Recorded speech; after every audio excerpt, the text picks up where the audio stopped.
제가 공사를 하면서 느끼는 건 원장님들이 돈을 버시려고 병원을 하는데 건강이 망쳐지고 있을 수 있다. 여러분들의 공간도 마음 한 번만 바꾸시면 굉장히 멋진 공간으로 탄생할 수가 있으니까 꼭 버리지 마시고 꾸며보시기를 바랍니다.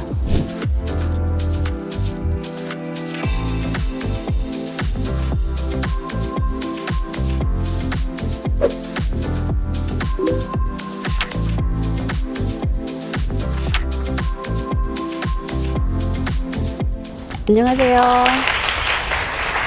저는 오늘 치유의 공간에 자연을 가져오다라는 주제로 발표를 드리게 된 우리집 인테리어 디자인 대표 황은주라고 합니다. 반갑습니다. 의료시설에서는 자연적인 요소라든가 친환경, 환기 이런 것들이 사실 좀 많이 취약하거든요. 인테리어 사업을 시작하면서 사실 이런 부분에 대해서 지속적으로 관심을 가져왔고 어떻게 하면 의료 공간에 이런 부분을 잘 적용할 수 있을까 이런 것들을 연구를 많이 해왔고요. 그리고 특히 이제 오늘 주제인 바이오필릭을 병원과 의원에 어떻게 적용하면 좋을까 이제 이런 부분에 대해서 꾸준히 고민을 해왔다 보니까 오늘 저를 강사로 섭외해 주시지 않았나 싶습니다. 바이오필릭이라는 거는 바이오, 생명체라는 단어와 필리아는 사랑, 이 두 단어가 결합이 된 건데요. 인간은 본능적으로 자연과 함께 있을 때 더 안정되고 건강하다 이런 건데 사실 너무너무 당연한 얘기 같잖아요. 요즘에 아파트도 숲세권이라고 숲이 근처에 있으면 주민들의 만족도도 높아지고 삶의 질도 굉장히 높아지잖아요. 그런 것과 마찬가지로 자연이 가까이 있을 때 사람들의 행복 지수가 더 높아진다는 것입니다. 바이오필릭이라는 게 이름이 되게 거창한데 사실 저는 이게 거창한 개념이 아니라고 보거든요. 지금 여기 계신 분 중에 혹시 내가 사는 집, 또 내가 사는 사무실 여기에 화분이 하나는 있다. 한번 떠올려 보세요. 화분이 하나는 있다. 생각하시는 분 한번 손 한번 들어 주시겠어요? 거의 대부분 있으시잖아요. 바이오필릭을 실천하고 계시는 겁니다. 사실 바이오필릭이 엄청나게 거대한 개념이라기보다는 내 주위에 내 삶에 가까이 자연 하나를 가지고 있는 것이 바이오필릭이다. 그렇게 보거든요. 그런 바이오필릭을 이용한 사례가 해외 사례도 있고 국내 사례도 있는데요. 국내 사례는 논산에 있는 대정요양병원을 제가 사례로 들었습니다. 여기는 2015년도에 제가 기획과 총괄을 담당을 했고요. 또 23년도에 800평을 증축하면서 또 다시 이제 디자인과 이걸 저희한테 맡기셔서 바이오필릭이 어떻게 구현이 되었고 어떤 식으로 기획이 되었는지 말씀을 한번 드려볼 수 있을 것 같고요. 대정요양병원 같은 경우에는 2015년도에 개원을 했는데 1612명의 기부를 하신 분들이 힘을 합쳐서 만든 병원으로 유명합니다. 이 병원이 출생부터 남다르기 때문에 환자들을 대하는 마음이나 자세가 사실 남달랐어요. 2015년도에 개원할 때 144병상이었거든요. 근데 이 건물 자체가 사실 200병상 이상을 만들 수 있는 건물이었어요. 근데 의료진들과 경영진들께서 어떻게 판단을 하셨냐면 건물의 반을 쪼개서 입원실을 내게 되면 한쪽은 북향이 되거든요. 북향의 입원실을 전면 다 포기하신 거죠. 경영진 입장에서 사실 60병상을 포기하신다는 것은 수익률 입장에서도 굉장히 큰 결단인데 그걸 하셨다는 거죠. 오로지 이유는 뭐냐면 병실에 입원하신 어르신들에게 가장 중요한 것은 햇빛이다. 그 햇빛이야말로 사람들의 면역력을 키우고 그 사람이 살아서 내 가족들에게 돌아가고 싶다라고 하는 희망과 의지를 줄 것 같다 라고 하는 그 마음 하나로 사실 그 많은 병상들을 포기를 하셨습니다. 23년도에 1400평과 800평을 연결하면서 로비가 하나 생겼는데 저 바깥으로 보이는 창 너머가 계룡산이거든요.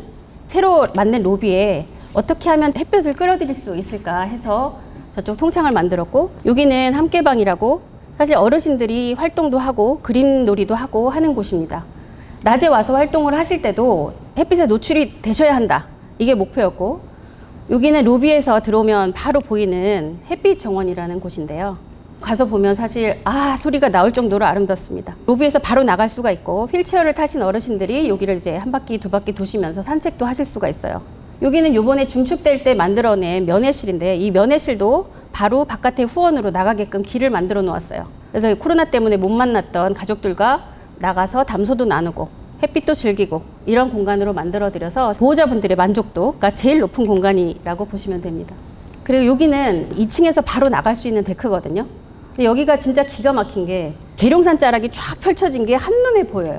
그래서 정말 멋있고 어르신들이 정상에 지치시고 힘드시고 할 때 산책하고 들어오시면 스트레스가 회복되시고 그러는 공간이고 또 하나 이제 특별한 공간은 요즘에 어싱이 유행이잖아요. 그래서 여기 있는 환자분들, 그 다음에 의료진분들도 여기서 건강을 많이 챙기시는데 지금 보이시는 게 메타세카이어 나무입니다. 이게 1,300여 그루가 심어져 있고요. 대정에서 또 굉장히 자랑하고 싶은 공간이기도 하고요.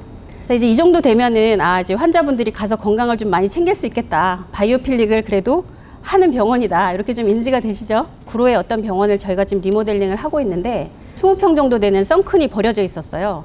몇 년 동안 방치가 돼서 거의 귀신집 같았어요. 원장님이 저한테 뭐라고 하시냐면 여기가 지금 너무 지저분하니까 창을 시트지로 그냥 하얗게 발라버립시다 이렇게 하시는 거예요. 그래서 제가 원장님 이곳이 이 건물의 보물 같은 곳입니다. 여기를 정원을 잘 꾸며 놓으시면 아름다운 정원이 만들어질 것 같고 환자분들이 오셔서도 포토스팟으로도 너무 진짜 좋을 것 같습니다 라고 이미지를 보여드렸어요. 그랬더니 기획을 바꾸셔가지고 그렇게 지금 진행 중인데 여러분들의 공간도 마음 한 번만 바꾸시면 사실 굉장히 멋진 공간으로 탄생할 수가 있으니까 그런 공간이 있으시면 꼭 버리지 마시고 자연적인 소재를 이용하셔서 꾸며보시기를 바랍니다. 그리고 마지막으로 이건 정말 제가 오늘 강조드리고 싶어서 마지막에 넣었는데요. 환기는 뭐 너무 당연해서 뭐 이걸 넣냐 이렇게 말씀하실 수가 있는데 자연 환기는 당연하고요. 전열교 환기는 말하자면 적극적으로 환기를 하는 겁니다. 24시간 환기가 되는 거예요. 좋은 점은 난방비와 냉방비가 엄청나게 절약이 된다는 거예요. 요즘에는 헤파 필터라고 하는 게 달려 있어서 초미세먼지가 있는 날도 걸러주는 역할을 해요. 그래서 이제 병원이나 의원을 고민하시는 분들은 저는 전열교환기를 꼭 설치해 보시라 라고 부탁을 드립니다. 제가 공사를 하면서 느끼는 건 원장님들이 돈을 버시려고 병원을 하는데 건강이 망쳐지고 있을 수 있다 이런 생각이 들어서 이 자리에서 병원을 기획하시는 분들이라던가 그런 공간을 생각하시는 분들은 전열교환기를 꼭 한번 검토해 보시라 이렇게 부탁을 드리고 싶어서 마지막에 이것을 넣었습니다. 감사합니다.